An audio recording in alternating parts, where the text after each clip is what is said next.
మాధవరెడ్డి గారు వెర్షన్ తీసుకుందాం. మాధవరెడ్డి గారు గుడ్ ఈవినింగ్ భరత్ గారు, అందరికి నమస్తే అన్న.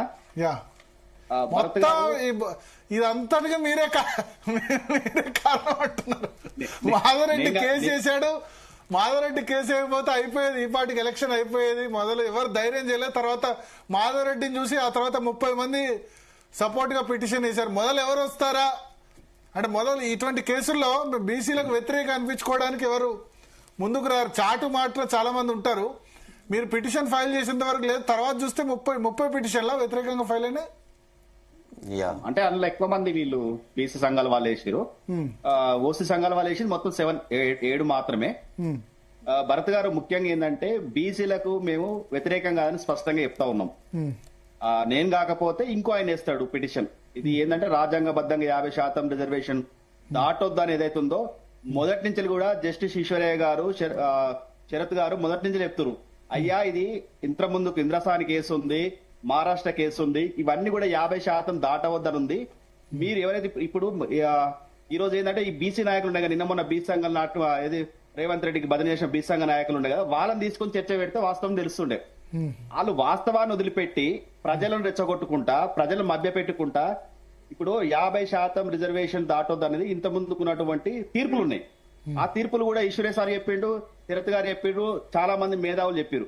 అయినా కూడా వాళ్ళు ఏం చేశారు, శరత్ అదేంది మన తీర్పులను మర్చిపోయి రెడ్ల మీదనో లేకపోతే ముఖ్యమంత్రి గారు చెప్పారు కాబట్టి ఇంకో మిగతా పార్టీల మీదనో వేయడం, నెపం వేయడానికి ప్రయత్నం చేశారు. సరే ఇప్పుడు కూడా ఒక మాట చెప్తా ఉన్నా, ఈశ్వరయ్య గారు ఏమంటారు అంటే 9వ షెడ్యూల్లో పెడితే ఇది మంచిగా ఉంటది, 9వ షెడ్యూల్లో పెడితే రక్షణ ఉంటుంది అంటారు. వాస్తవంగా 9వ షెడ్యూల్లో కూడా వాళ్ళు రివ్యూ చేస్తామని చెప్పారు సార్. రివ్యూ చేస్తామని చెప్పారు కానీ రివ్యూ చేయలే కదా. 30 ఏళ్లుగా కంటిన్యూ అవుతుంది తమిళనాడు రిజర్వేషన్. 33 ఇయర్స్ 92లోనే ఎప్పుడు అయింది, 33 సంవత్సరం 91 94 అనుకుంటా, 31 సంవత్సరాలు ఇంప్లిమెంట్ అవుతుంది. రివ్యూ చేసినాడు చూద్దాం. షెడ్యూల్ 9 లో కూడా పెట్టి ఇవ్వద్దు, బీసీలకు న్యాయం జరగొద్దు. మాధవరెడ్డి సీనన్న నువ్వు మాట్లాడితే ఎట్లుంటా అంటే స్పష్టంగా ఉండదు, దాన్ని ఎటువంటి తీసుకోపోయి కన్ఫ్యూజ్ చేస్తావు. ఎంబీసీల గురించి ఎందుకు మాట్లాడతా, గులాబీ షర్ట్ వేసుకొని రాగానే అర్థమైంది మాధవ్, నాకు అన్ని తెలుసు కదా. నాకు తెలుసు మీ వెనకాల ఉన్నది ఎవరో, చేపించేది ఎవరో, చేసేది ఎవరో అన్ని తెలుసు. కానీ షెడ్యూల్ 9 లో పెట్టి కూడా బీసీలకు ఇవ్వద్దు నీ ఆవేదన. లేదే అవకాశం లేదని నేను మాట్లాడుతున్నా. అవకాశం ఉంటే చెప్పు, ఎట్లుందో చెప్పు. నువ్వు న్యాయవాది, అంత పెద్ద జస్టిస్, రిటైర్డ్ జస్టిస్, అక్కడ మా గొప్ప అడ్వకేట్ మా శరత్ అన్న, వీళ్ళందరు కాదు ఇక అక్కడ ఈయన మా ప్రకాష్ అన్న, అక్కడ BC commission member, BC corporation chairman, అడ్వకేట్లము, ఇక మేము అన్ని వృధానే. ఇప్పుడు అన్న శరత్ గారు ఒక మాట అన్నాడు, ఏమన్నారు, ఎవరైతే రెడ్డి జాగృతి వాళ్ళు ఉన్నారో వాళ్ళు ఈ కోర్టులకు ఎట్లయితే తట్టుతారో వాళ్ళు ఒక ప్లాన్ ప్రకారం ఉన్నారు, వాళ్ళ వెనక మంచి లాయర్ ఉన్నాడు, వాళ్ళు స్పష్టంగా ఒక ప్లాన్ ప్రకారంగానే. అంటే మేము సుప్రీంకోర్టు పోయినప్పుడు ఓడిపోయినప్పుడు చాలా మంది అరే కేసు ఓడిపోయారు అన్నారు, కేసు తీసుకున్నప్పుడు. కానీ శరత్ కుమార్ ఏం చెప్పాడు, స్పష్టంగా వాళ్ళు ఏ ప్లాన్ ప్రకారం పోతారు, మా బీసీ నాయకులు మాత్రం ప్లాన్ లేకుండా పోతారు, ఆగమాగం అవుతారు, వాళ్ళకు అవగాహన లేకుంటున్నారు అని చెప్పారు.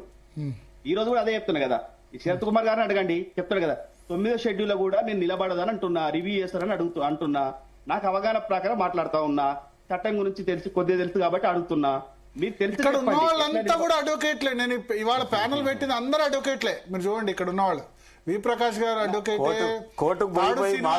Non advocate. అంటే ఇక్కడ ఒక్కోసారి మా క్లయింట్లు సంవత్సరాల తరబడి కోర్టు చుట్టూ తిరిగి రిజర్వేషన్ నిలబడయు, బీసీలకు రిజర్వేషన్ నిలబడదు, ఇట్లా అయితే కాదు, 9వ షెడ్యూల్లో పెడితేనే రక్షణ కలుగుతుంది అని చెప్పిన వాళ్ళే వీళ్ళందరూ కూడా ఏదైతే మిగతా బీసీ సంఘాలు చెప్తున్నప్పుడు వీళ్ళు చెప్పారు వాళ్ళకి, అరే ఇట్లా కాదయ్యా ప్రభుత్వం చెప్పింది కాదు, ఇట్లా 50% దాటి రిజర్వేషన్ ఇవ్వడానికి వీల్లేదని చెప్పిన వాళ్ళే వీళ్ళందరూ. అడగండి, ఈశ్వరయ్య గారు మాట్లాడారు, శరత్ గారు మాట్లాడారు, ప్రకాశ్ కూడా మాట్లాడారు.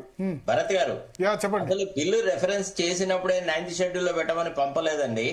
అతను డాక్టర్ లక్ష్మణ్ ఫస్ట్ దాని మీద చెప్పినాడు, మీరు 13B కింద పంపలేదు, మీరు చాలా పొరపాటు చేసినారు అని. ఆ తర్వాత దెన్ వి రియలైజ్ అరే this people have not intended the bill to be placed in the 9th schedule, వీళ్ళు ఆ రకంగా ప్రొసీడ్ కాలేదని. అంటే fundamentally at the elementary stage itself, at the embryonic stage, the government has shown its colors that it is not interested in 9th schedule inclusion అనేది. Okay, ఒకసారి ఒక్క నిమిషం మాధవరెడ్డి గారు